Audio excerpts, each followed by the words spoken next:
ओम श्री गणेशाय नम नमस्कार बंधुगण आपण मानकु आम यूट्यूब चैनल को स्वागत।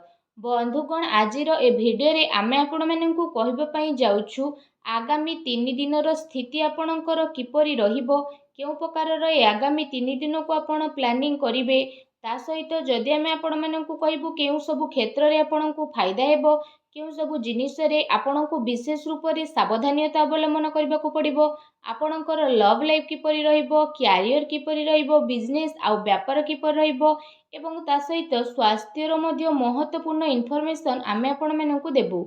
आउ ए वीडियो शेष रे आमे आपण मानकु किछि उपाय विषय मध्य कहिबु, जहा द्वारा आपण ए दिन को आहुरी अधिक शुभ और मंगलदायक सब्यस्त करि परिबे।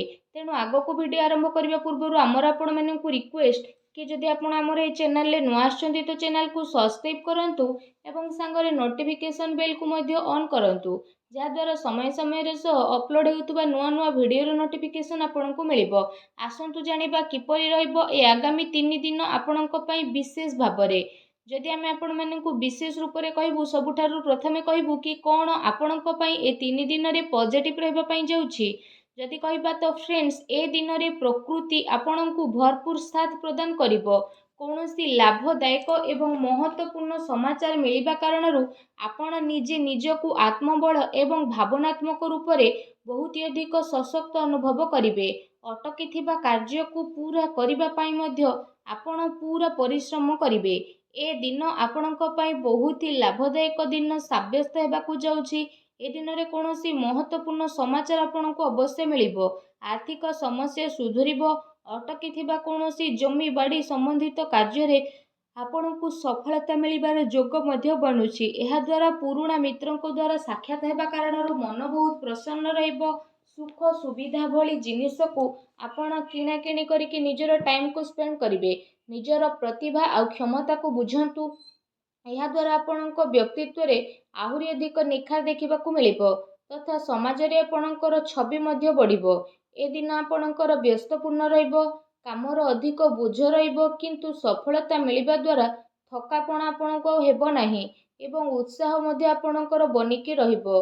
घरे बंधु को आगमन द्वारा मौज मजलिस रे टाइम को स्पेंड करिवे।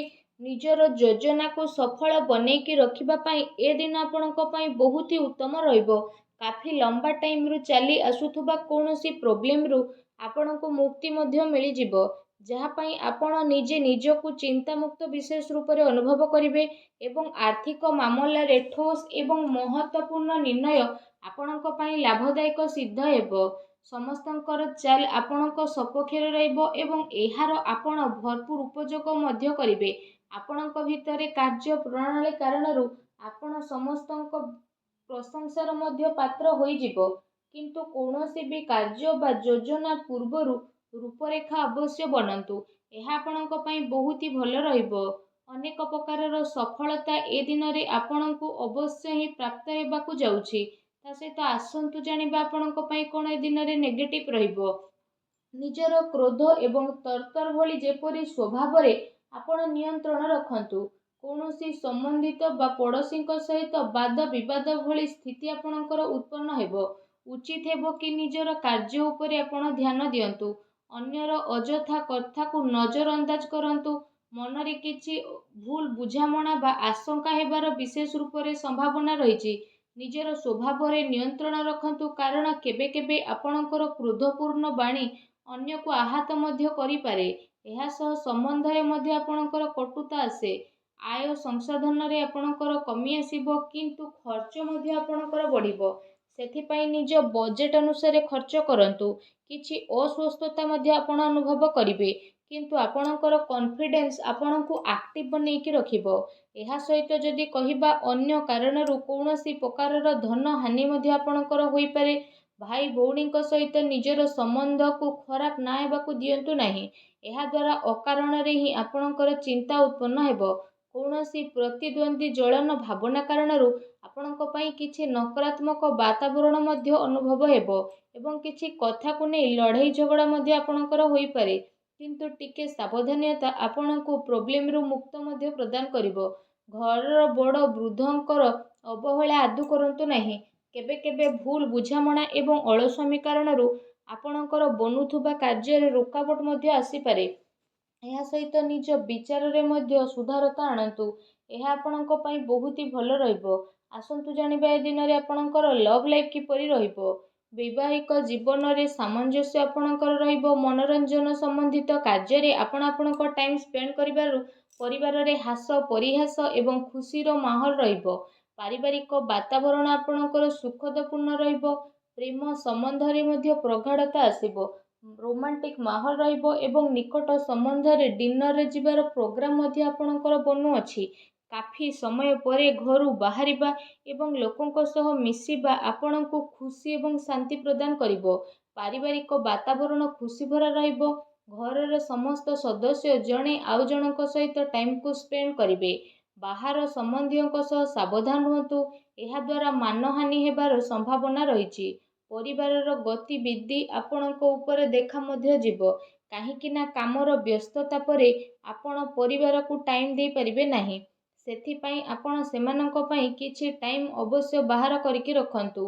ବୈବାହିକ ସମ୍ବନ୍ଧରେ କିଛି ସମୟରୁ ଚାଲି ଆସୁଥିବା ଟେନସନକୁ ଆପଣ ସୁଲଝେଇବାରେ ସଫଳ ପ୍ରଦାନ ହେବେ ଏବଂ ଘରର ବାତାବରଣ ପୁନଃ ସୁଖଦ ଏବଂ ମଧୁରପୂର୍ଣ୍ଣ ରହିବ। ଆସନ୍ତୁ ଜାଣିବା ଏ ଦିନରେ ଆପଣଙ୍କ ବ୍ୟବସାୟିକ କ୍ୟାରିୟର କିପରି ରହିବ। ଏ ଦିନରେ ବ୍ୟବସାୟରେ ପ୍ରଡକ୍ସନ ସମ୍ବନ୍ଧିତ କାର୍ଯ୍ୟରେ କମି ଆସିବା କାରଣରୁ ଚିନ୍ତା ରହିବ, କିନ୍ତୁ ଆପଣଙ୍କର ପେମେଣ୍ଟ ଆସିବା ଦ୍ୱାରା ଆର୍ଥିକ ସ୍ଥିତି ଆପଣଙ୍କର ମଜବୁତ ରହିବ। ସେଥିପାଇଁ ବେଶୀ ଟେନସନ ନେବାର ଆବଶ୍ୟକତା ନାହିଁ। ଉଚ୍ଚ ଅଧିକାରୀଙ୍କ ସହଯୋଗ ଆପଣଙ୍କୁ ଆପଣଙ୍କ କାର୍ଯ୍ୟରେ ସଫଳତା ପ୍ରଦାନ କରିବ। ତା ସହିତ କୌଣସି ବଡ଼ ଧରଣର ଅର୍ଡର ମିଳିବାର ମଧ୍ୟ ଯୋଗ ବନୁଛି। ସରକାରୀ ସେବାୟତ ବ୍ୟକ୍ତିଙ୍କ ଉପରେ କାର୍ଯ୍ୟର ଅଧିକ ବୋଝ ମଧ୍ୟ ଆପଣଙ୍କ ଉପରେ ରହିବ।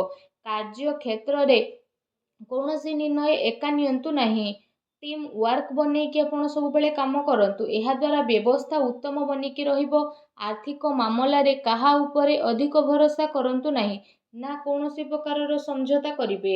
ବ୍ୟବସାୟିକ କ୍ଷେତ୍ରରେ ଆପଣଙ୍କୁ ଆପଣଙ୍କର ପରିଶ୍ରମର ଅନୁରୂପ ବହୁତ ଭଲ ପରିଣାମ ମଧ୍ୟ ହାସିଲ ହେବ। ଏ ଦିନରେ ଆପଣଙ୍କୁ ଆପଣଙ୍କ ଭାଗ୍ୟର ଅଧିକ ସହଯୋଗ ମିଳିବ।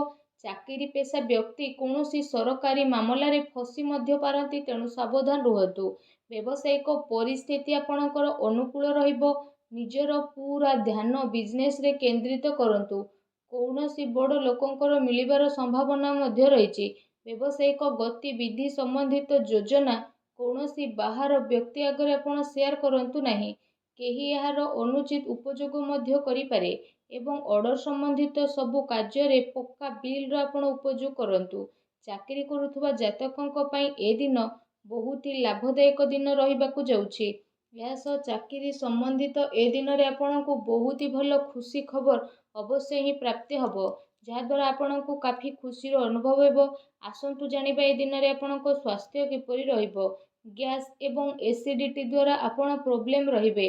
ଖାଦ୍ୟପେୟରେ ସଂଯମତା ରଖନ୍ତୁ। ବ୍ୟବସ୍ଥିତ ଦିନଚର୍ଯ୍ୟା ରଖିବା ପାଇଁ ଆପଣଙ୍କୁ ଆବଶ୍ୟକ ରହିଛି। ସ୍ୱାସ୍ଥ୍ୟ ମୌସୁମୀ ପରିବର୍ତ୍ତନ କାରଣରୁ ଥକାପଣ ଆପଣଙ୍କୁ ଅନୁଭବ ହେବ ଏବଂ କମଜୋରି ଅନୁଭବ ହେବ। ନିଜର ଇମ୍ୟୁନିଟି ସିଷ୍ଟମକୁ ଷ୍ଟ୍ରଙ୍ଗ କରନ୍ତୁ। ତା ସହିତ ନିଜ ସ୍ୱାସ୍ଥ୍ୟକୁ ଆହୁରି ଅଧିକ ଭଲ ରଖିବା ପାଇଁ ଆପଣ ପ୍ରତ୍ୟେକ ଦିନ ଯୋଗ କରନ୍ତୁ, ବ୍ୟାୟାମ କରନ୍ତୁ ଏବଂ ସୁସ୍ଥ ରୁହନ୍ତୁ। ଆସନ୍ତୁ ଜାଣିବା ଆଜି ଆପଣଙ୍କ ପାଇଁ କ'ଣ ବିଶେଷ ଉପାୟ ରହିଛି। ଏ ଦିନରେ ଆପଣ ବିଶେଷ ରୂପରେ ସ୍ନାନ ଆଦି କରିସାରିବା ପରେ ନିଜର ଶ୍ରଦ୍ଧା ଅନୁସାରେ, ନିଜ ସାମର୍ଥ୍ୟ ଅନୁସାରେ ସବୁଜ ମୁଗର ଦାନ ଭଗବାନ ଶ୍ରୀ ଗଣେଶଙ୍କୁ ସ୍ମରଣ କରିକି କରନ୍ତୁ। ଏପରି କରିବା ଦ୍ୱାରା ଭଗବାନ ଶ୍ରୀ ଗଣେଶଙ୍କ କୃପା ପ୍ରାପ୍ତ ହେବ ଏବଂ ଆପଣଙ୍କ ଜୀବନର ସବୁ ଦୁଃଖ କଷ୍ଟ ଦୂର ହେବ, ସବୁ ବାଧାବିଘ୍ନ ମଧ୍ୟ ଦୂରେଇ ଯିବ। ଆଶା କରୁଛି ଆଜିର ଭିଡ଼ିଓଟି ଆପଣଙ୍କୁ ଭଲ ଲାଗିଥିବ। ଭିଡ଼ିଓଟି ଭଲ ଲାଗିଥିଲେ ଭିଡ଼ିଓଟିକୁ ଲାଇକ୍ କରନ୍ତୁ। ଆଉ ଯଦି ଚ୍ୟାନେଲରେ ନୂଆ ଆସିଛନ୍ତି ତ ଚ୍ୟାନେଲକୁ ସବସ୍କ୍ରାଇବ୍ ମଧ୍ୟ କରନ୍ତୁ। ଧନ୍ୟବାଦ।